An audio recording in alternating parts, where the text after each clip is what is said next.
Good evening, everyone. My name is Robin Kelly. I'm the Congresswoman from the 2nd Congressional District of Illinois. And I'd like to say welcome to all of my Texas colleagues. We want you to know that you are welcome in Illinois. Stay as long as you want. Whatever we can do to make your stay more comfortable, we want to do that. Because we believe in what you're doing. You are courageous, and we are here to support you. What you're doing and what they're trying to do in Texas affects you guys, but it affects the whole country. When you want to remove 5 Democrats, that hurts us in the House. As you can see what happens now when there's not enough Democrats to stop the big ugly bill and all the other stuff that they've been doing. They are trying to destroy our democracy, destroy fairness in our country, and unfortunately they're starting with Texas. But we want you to know we stand by your side. I don't want to lose my fabulous colleagues. Some of them are here with me. Jasmine Crockett, my classmate, Mark Veazey, Al Green, Julie Johnson. We want all of them to stay, plus the others that they're trying to gerrymander. So with that, I want to give a minute to my colleague from Illinois, Congressman Roger Krishnamurthy, to bring his greetings. Thank you, Congresswoman Kelly, and thank you to all of our friends who have come here to seek refuge as they deal with, I think, a man-made catastrophe and crisis for democracy. I have 3 points I want to make. First of all, when a flood devastated parts of Texas, leading to 130 people dying, including children, did Greg Abbott call a special session to create disaster relief for people? No. Did he call for a special session to help families rebuild? No. Did he call a special session to strengthen warning systems so that people could avoid the catastrophe that happened during the flood? No. Instead, he did the bidding of Donald Trump, who asked him to basically banish Democrats from the federal delegation representing Texas in Washington, D.C. My second point is this. Greg Abbott, don't mess with Texas. All right. Don't mess with Texas because the people here represent Texas. Right. You can silence them, you can smear them, you can saddle them with debts and fines, but you cannot intimidate them. And these people will not be intimidated. So I lead to my third and final point. Don't mess with democracy. Yeah. Don't do it. You can play that game in Texas. You can gerrymander the hell out of that map. Guess what? 2 can play that game. Other states will do exactly the same thing and neutralize what you're trying to do in Texas. It's not going to work because we are not going to let it work. We are going to stand strong with these courageous individuals who are standing behind me, who've come to Illinois knowing that the rest of the nation is with them. Thank you so much. Thank you, Congressman. And as he said, we are ready to fight fire with fire. No butter knife to the gunfight. We are ready to bring the fire, bring the heat. We can do that too. And it's absolutely my pleasure to introduce Chair of the Progressive Caucus, Representative Ana Maria Rodriguez Ramos. I got that out.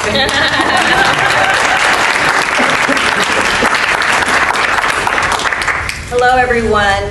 Thank you for being with us today. Buenas tardes. Soy Ana Maria Rodriguez Ramos, diputada del Distrito 102. I am the state representative for House District 102. And we're here fighting because instead of Governor Abbott and Texas Republicans focusing on working families and the negative impacts of Trump's horrible bill, as I shared and I expressed with my colleagues the other day, with his horrible bill, my daughter just got an organ transplant 6 months ago. With his horrible bill, I don't know that we can pay 75% increase in premiums. It is going to hurt my family and thousands of families statewide and nationwide. His horrible bill is hurting working families. When families can't afford to buy groceries, when families don't know if they're going to be able to keep their children alive because they can't no longer afford health care, that is what our focus should be. But instead they're focusing on pushing these racist radical redistricting maps. And why is it racist? Because 70%, over 60% of our Texas population are Hispanic and African American and our Asian community. That is the largest African American population in the country is in Texas. The second largest Hispanic population in the country is in Texas. But they want to silence our voice. This is nothing short of blatant racism. They're going to cry and say, no, you can't say that. In fact, they've punished us. Congressman Crockett knows that. They don't allow us to say that word on the House floor. They say, you can't call us what we are. Use another word. But that is what you are, and that is what you are trying to do. Hurt these working families. Trump's policies when he's kidnapping families of color in the streets, that is nothing short of racism. He is coming after all of us who don't look like him and his Republican colleagues in the Texas House. So I will now introduce beautiful Congressman Al Green, wonderful congressman from Houston, who's going to really share a little more and enlighten a little more about the impact of these maps. Thank you. Representative Rodriguez-Ramos. Friends, after her profound words, it just seems to me that we ought to give her another expression of appreciation.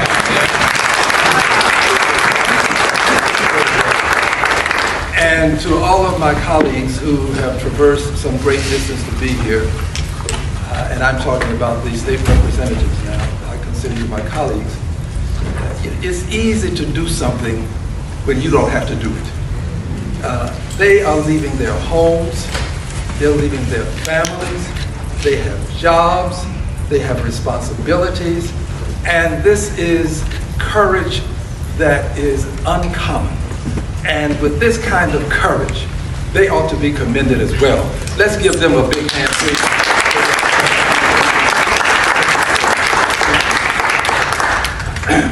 Yes, we have a challenge before us. Dr. King reminded us that life is an inescapable network of mutuality, tied to a single garment of destiny. What impacts one directly impacts all indirectly.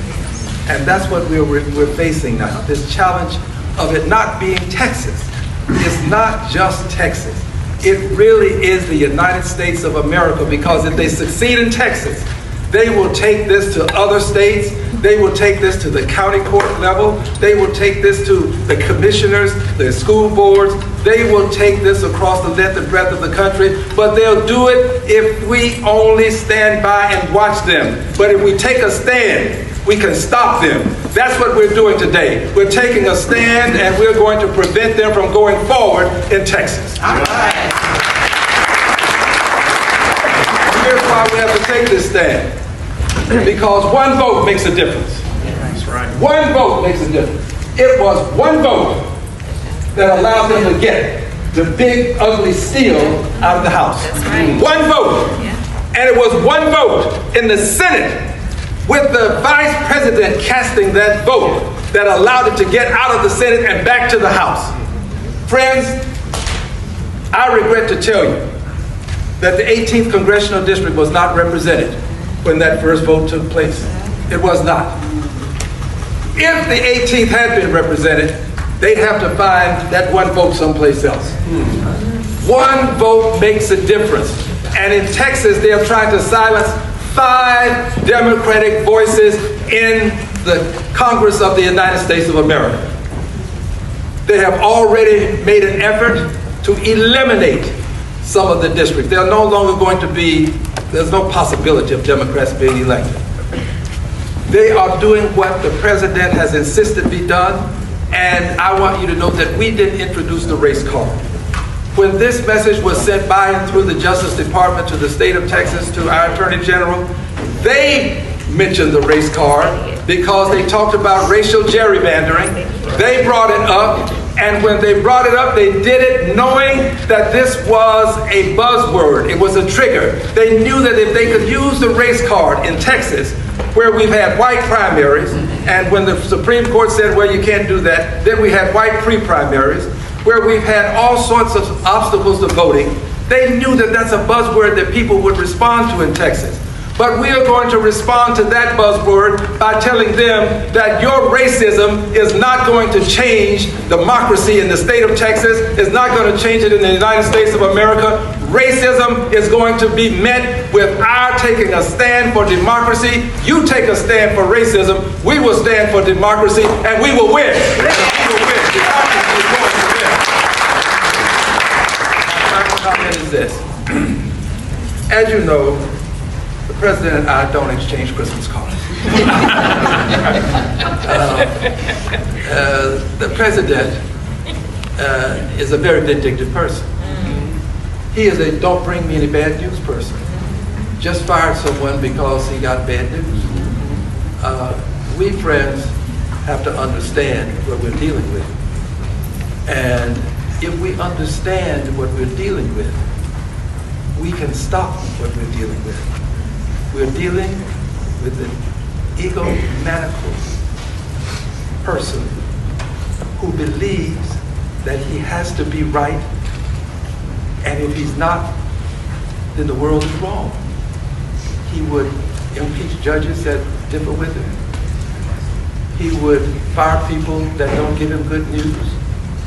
He would change congressional districts just to get rid of people that have challenged him.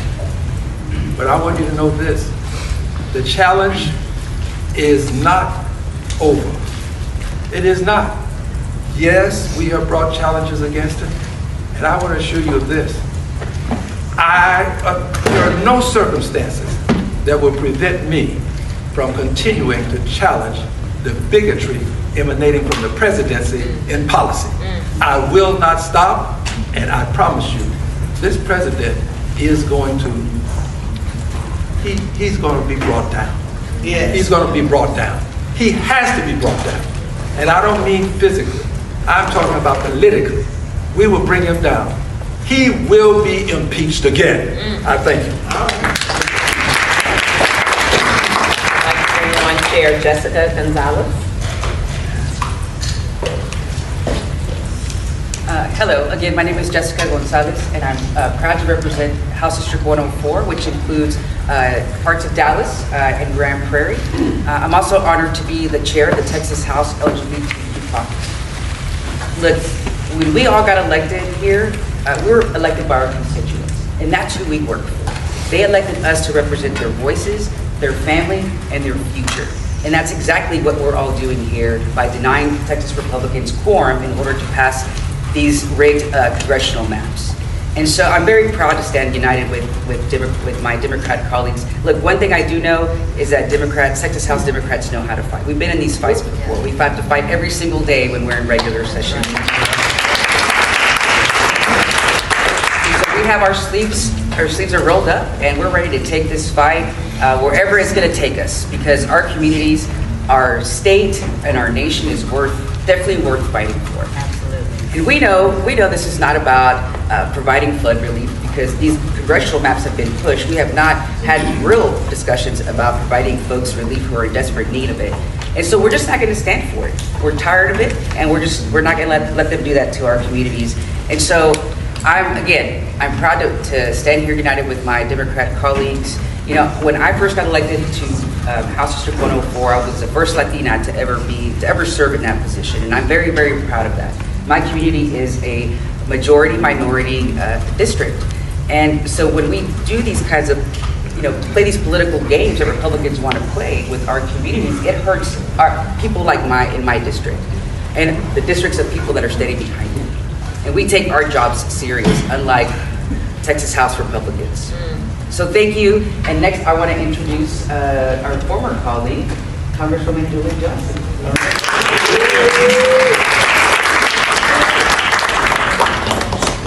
The most beautiful group of people.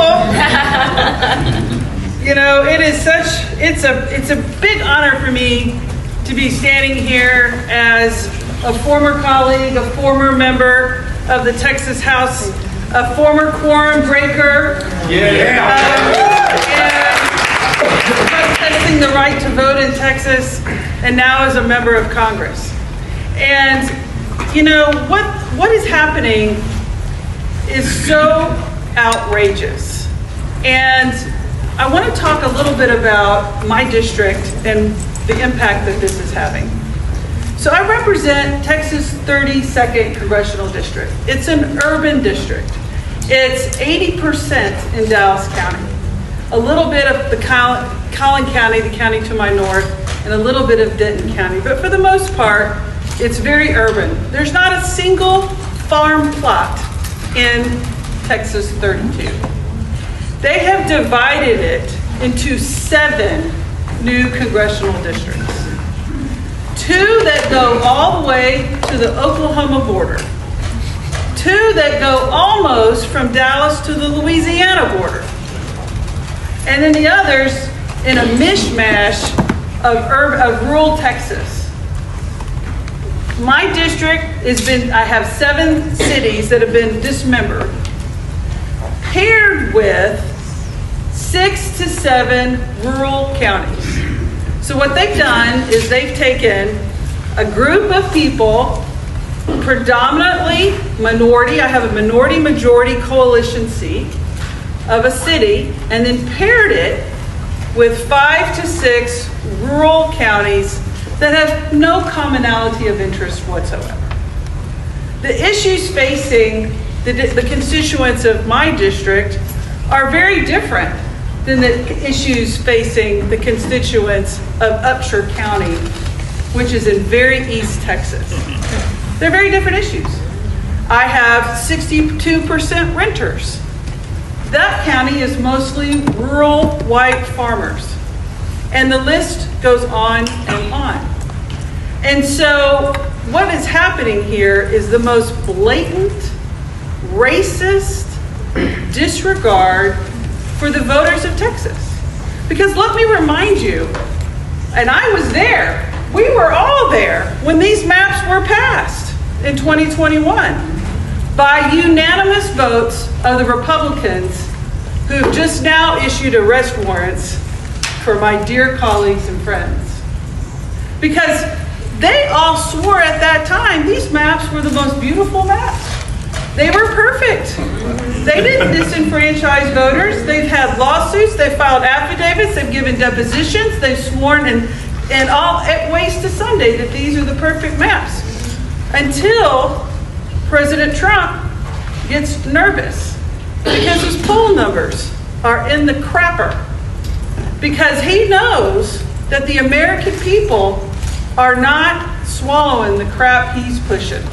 Because he's harming millions and millions of people. His poll waters are underwater, and he knows he's not going to win. He knows he's not going to win in November of 2026. So rather than push for policies that the American voters want to support, they come back with this rigged up thing, a DOJ opinion that implies that these Texas maps now have to be completely dismembered. And it's wrong. And the voters of Texas, I hope, are listening. Because the courage that my dear friends and colleagues are showing by saying, no.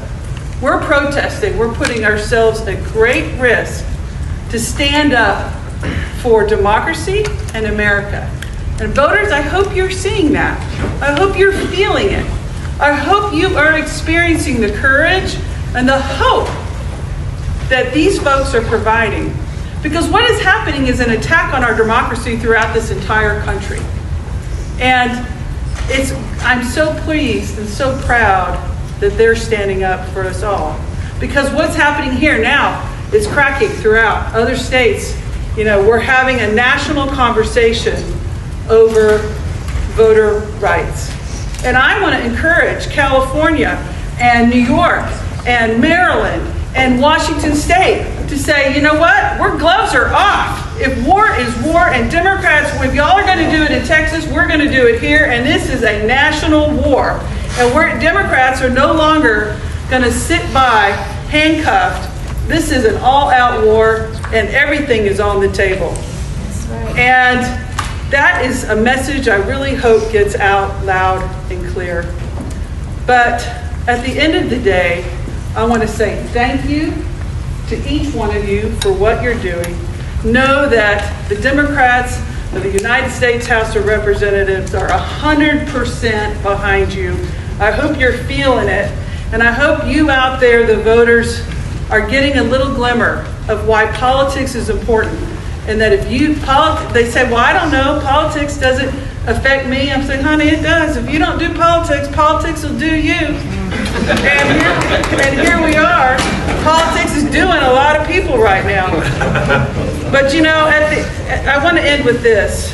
We're all very proud Texans up here. Most of us. Some are proud. But we're all very proud Texans. We come from a state of great pride. And I never thought, as a Texan, as an elected member of the Texas House of Representatives, and now as an elected member from Texas to the United States House of Representatives, that I would see the governor of the proud state of Texas bend a knee to a felon from New York. Never thought I'd see the day. Now,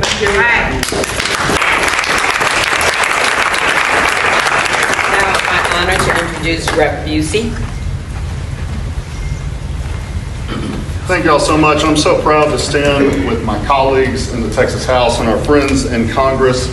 We're all here tonight, not on vacation. We are here fighting and actively working for our constituents and the people of Texas. This is us on the job, fighting for our constituents.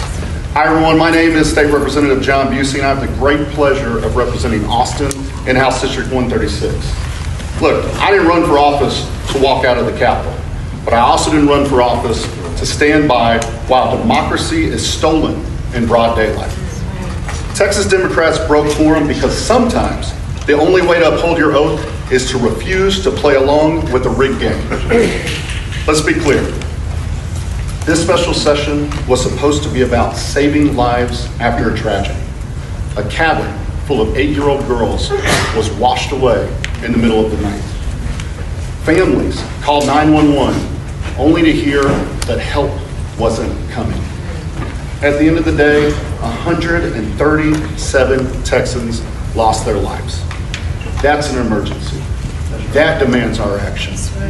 But instead of holding hearings on flood prevention, Greg Abbott and Donald Trump held 8 hearings on redistricting. Not for fairness, not for representation, but to manufacture 5 more Republican seats in Congress to enable Trump to cling on to power. That isn't governing, that's a heist. And we're here to stop it. When politicians can redraw the maps in the middle of the decade just because they're scared that voters won't re-elect them, that's betrayal. Look, the governor can lie all he wants, but we're not running away, we're running into the fight. Texas Democrats are standing up for one of our most basic American principles, the right to representation. So no, this isn't political theater, it's survival.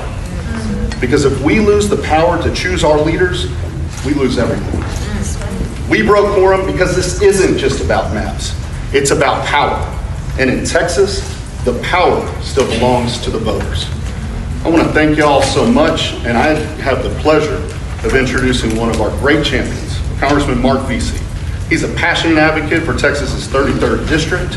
He's fighting for working families, voting rights, and economic opportunity. And if you didn't know, he's in fact is the founder of the Voting Rights Caucus in Congress.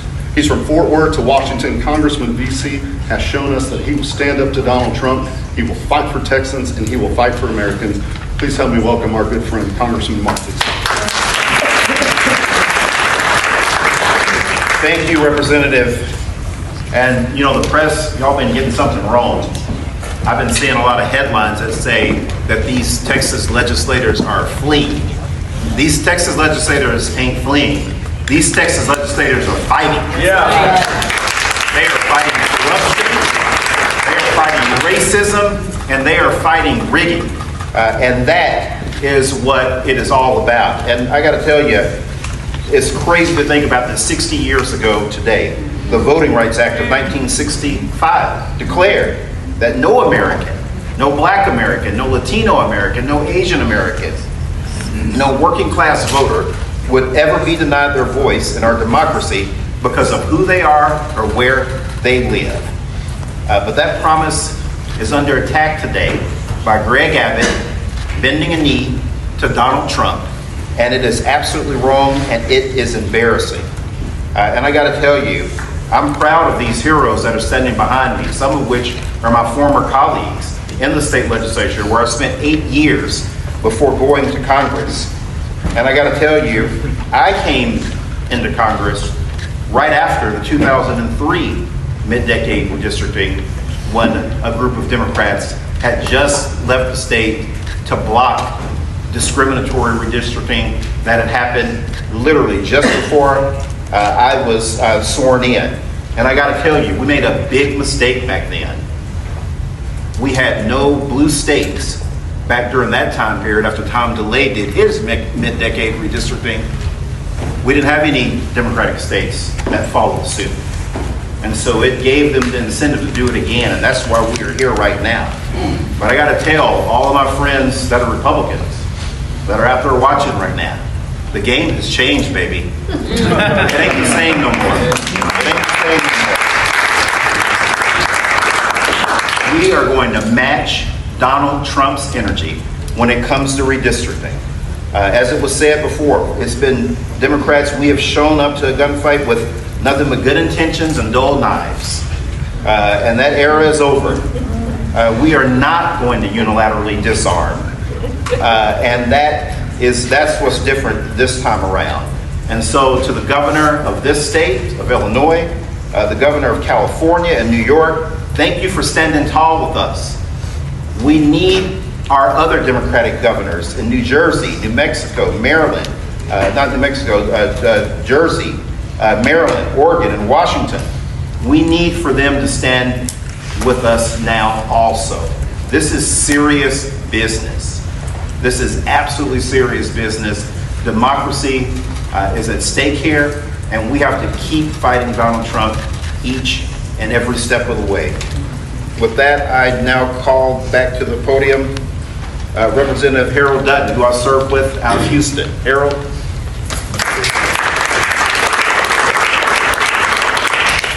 Good afternoon, everybody. Let me start by saying my name is Harold Dutton. I'm from Houston. Most people say I'm from Fifth Ward. And I guess that's true. One of the things I learned in Fifth Ward, after 7th grade, was that we learned that in order to have democracy, it had to be of the people, by the people, and for the people. But in Texas, what we've changed that to is we're going to have democracy by being of the party, by the party, and for the party. That's right. That's absolutely crazy. And I want to correct something, and I think Representative Beasley said it. We're not running from anything. We're trying to make sure that when democracy is in Texas, it is going to be of the people, by the people, and for the people. And secondly, if you see us running in a fight, we're chasing somebody.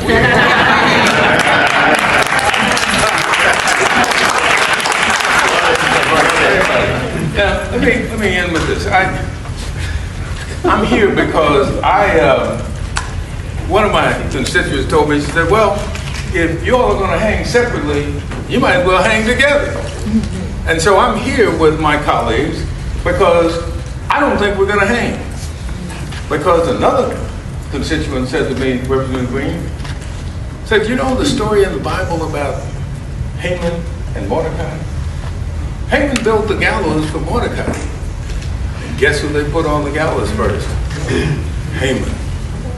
And so I think all of this is going to backfire on these Republicans because I think they have raised democracy issues so far and so high that the people in Texas now are getting the message. And that's one of the reasons we're here. I'm thankful for the Illinois delegation.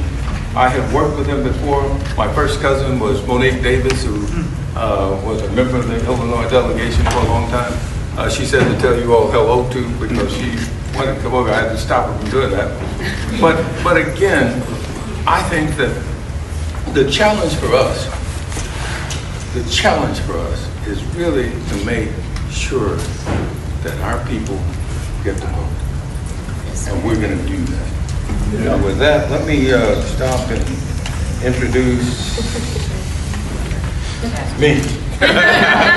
No, I'm going to introduce Sojourner Truth, better known as Jasmine Crockett.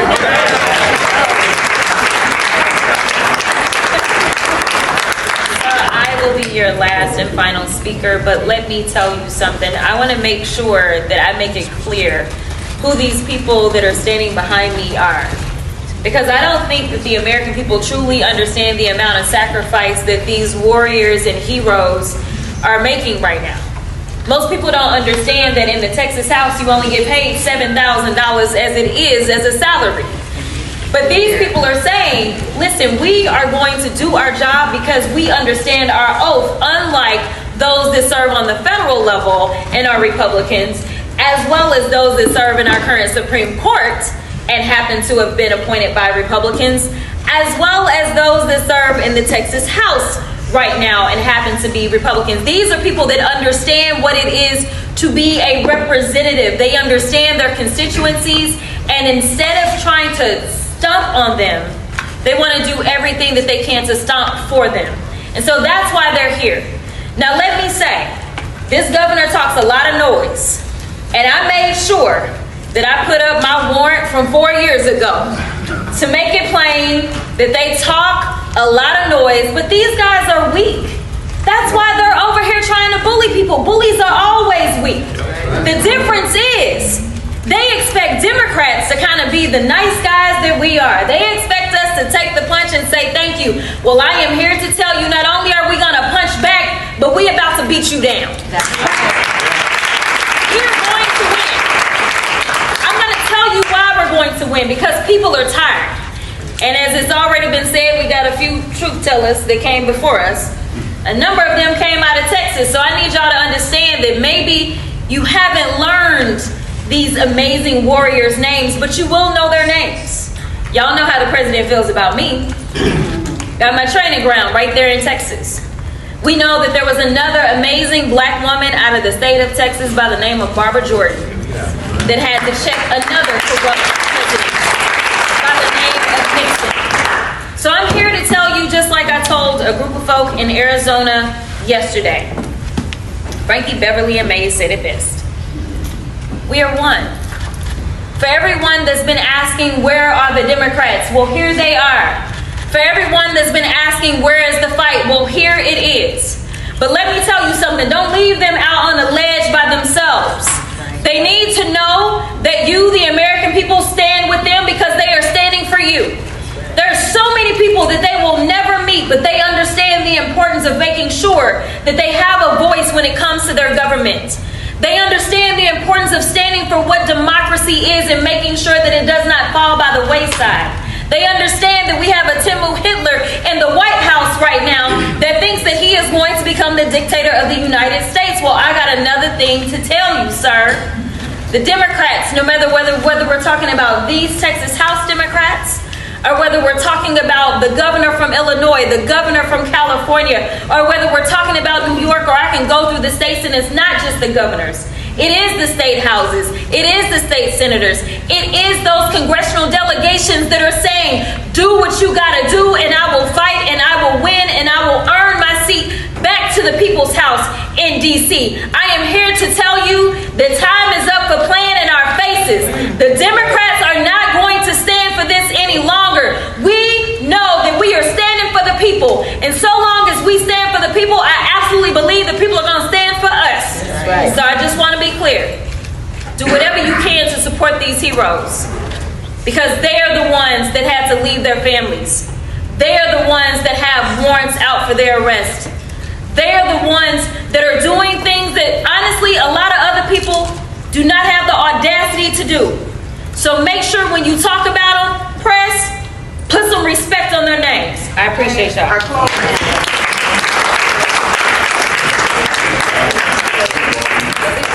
It's our closer. Oh, we're done. Question? We're done. How will you pay? How will you pay for this? Mr. Wu, are you taking questions? Yes, we are. We done. That's what it is. Okay. Oh.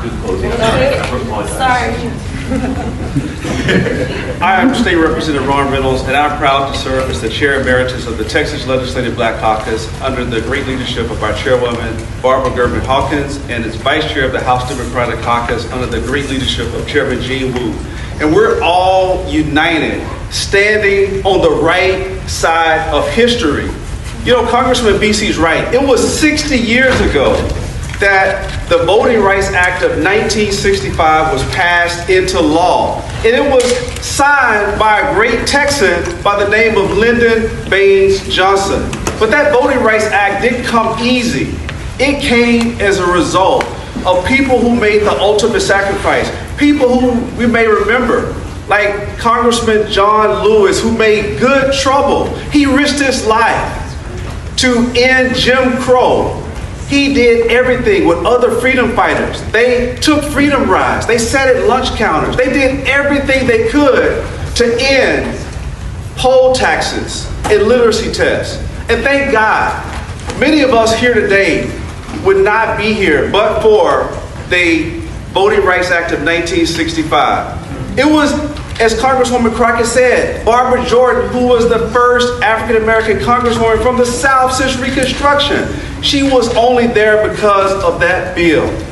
And here we are on the right side of history trying to stop the Texas steal by Abbott and Trump. They want to take us back. They literally want to take us back by disenfranchising Black and brown communities. And we say no. No, we say hell no. Not on our watch. We will not allow you to turn back the clock. We're going to continue to fight. We're going to continue speaking truth to power. We're going to continue doing everything we can to protect the precious fundamental right to vote. And I will end with this. Our scripture teaches us in Proverbs 31:8-9 to speak out for the one who cannot speak, for the rights of those who are doomed. Speak out, judge fairly, and defend the rights of oppressed and needy people. Ladies and gentlemen, I submit to you that the Democrats are going to keep speaking out. We're going to call out the racist gerrymander that President Trump and these MAGA extremists like Trump, like Abbott, want to push down our throats. Not on our watch. We're not going back. Thank you.